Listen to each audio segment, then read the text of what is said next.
ஒரு அளவுக்கு செல்வம் இருக்கணும், அளவுக்கு மேல இருந்தா எங்க புதைச்சி வைக்கிறது?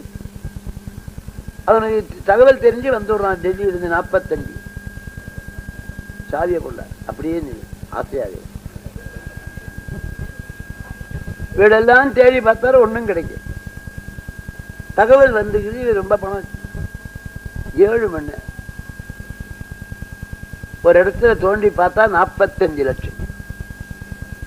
எப்படி தெரிஞ்சு? பின்பக்கம் சமையல்காரன் கண்ணா காமிச்சான். ஏன் காமிச்சான்?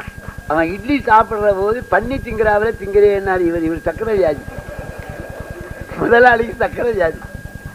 அவன் சமையல்காரன் தின்னா தின்னுட்டு போறான். பண்ணி அந்த ஒரு வார்த்தை தான் போச்சு 45 லட்சம். சொல்லி வைக்கிறேன், சாப்பிட போது யாரையும் வையக்கூடாது பாவம்.